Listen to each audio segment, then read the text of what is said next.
Hi, everybody. So this is my, I don't know, I said I was going to do weekly reflections, and I don't think it's been a week. I think it's been a few days.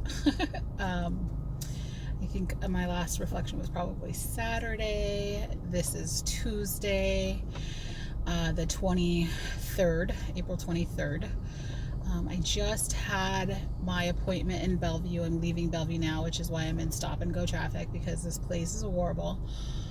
It's also 4:16 at night, which I'm not really sure there's a good time to leave Bellevue, guys. Really not. But again, Kaiser Sound Choice is my insurance, and this is Kaiser in Washington. So I did my orientation class on Friday, and like I said, I updated on Saturday. So this appointment was scheduled on Friday at the orientation class. And I honestly, maybe I just had too much information, but I didn't even really understand what this appointment was. I think I thought I was just meeting with a nurse, and I wasn't really sure why I was meeting with a nurse. And I knew that there was like an opportunity to ask questions, but I didn't really understand. So what this appointment was, and I guess it's a new thing that they're doing. What they used to do was just have the pre-op appointment, have you do all the things that you're supposed to do, sleep studies, psych appointments, so on and so forth, and then make the pre-op appointment and meet with both your dietitian and your surgeon. And when you met with your surgeon at that time, you guys would go over everything, and he would say, okay, well, I want you to do this, or I want you to do that, or you guys would schedule surgery.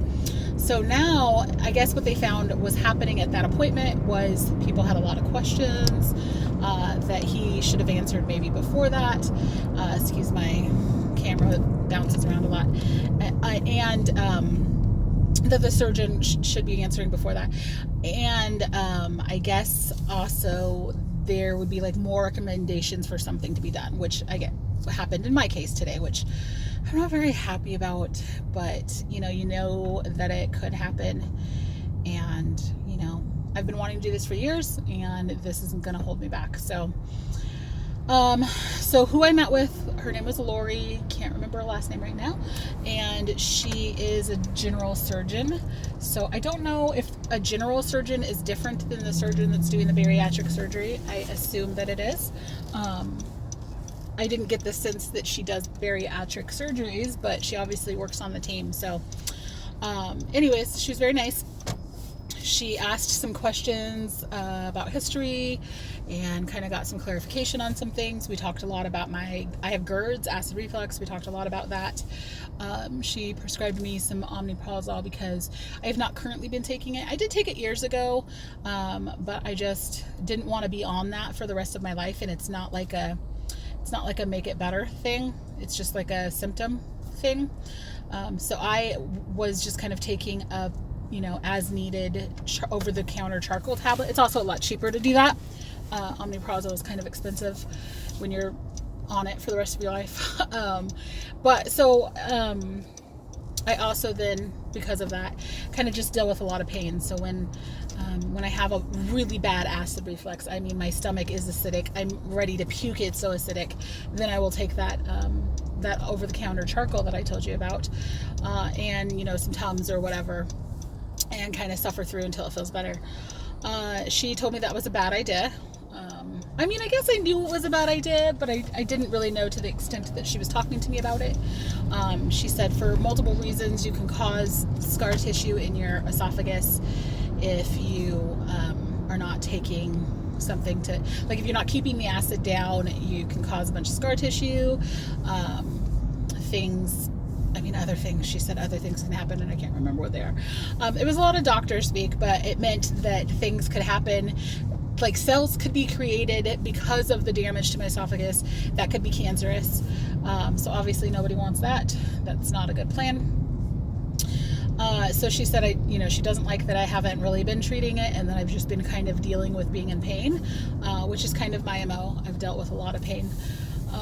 So she did tell me that she needs me to be on omeprazole right now, and that it would be prescribed for a couple weeks out from surgery anyway. And so just to start it now, she said that it helps the healing process on the way out from surgery. So there's that.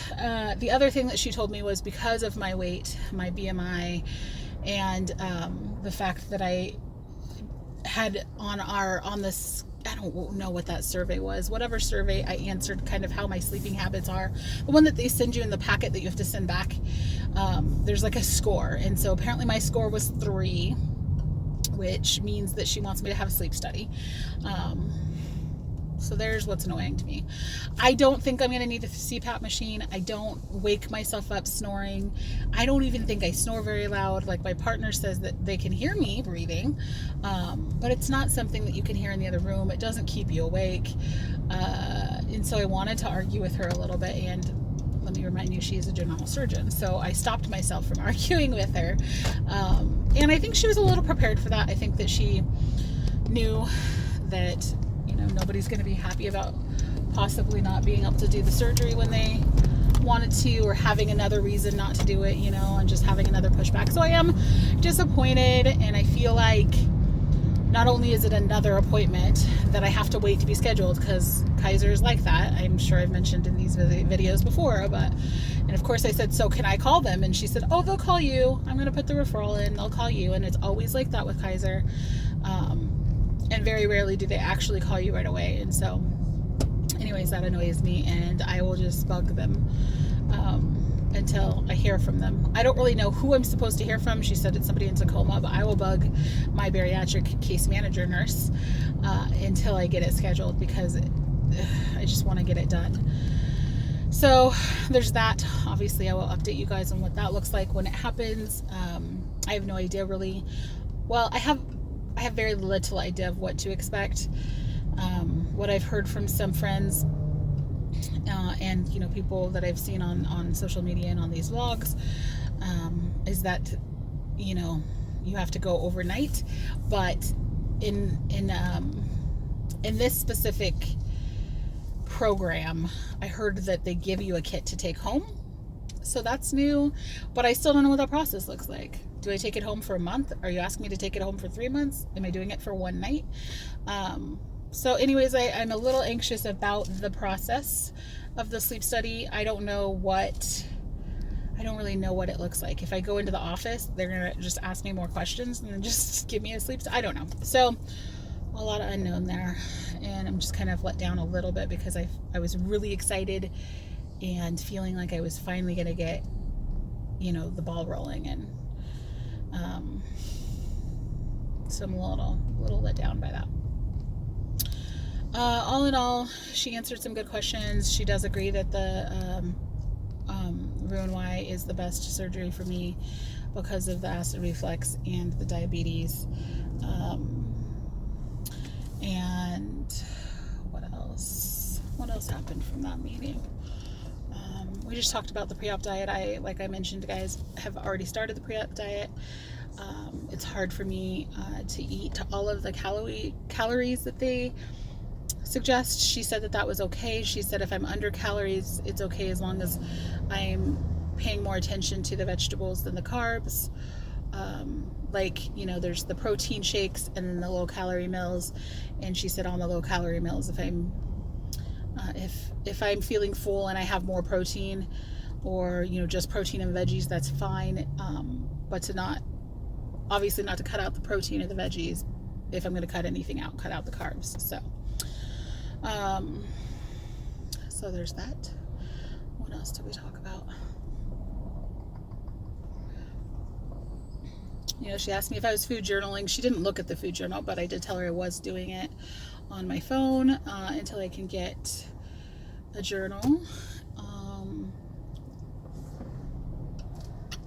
Told me to get on a multivitamin, on the bariatric multivitamin, but only take half of it.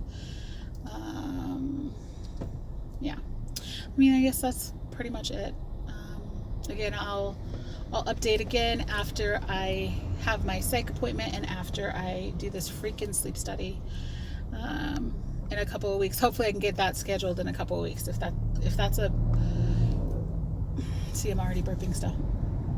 If that's like a long drawn out process, I'm really going to be upset because I feel like in January you could have told me to do it and I would have been done with it, but you couldn't refer it until you felt like you needed to refer it, because that's when you realized that it was a needed thing, which I get.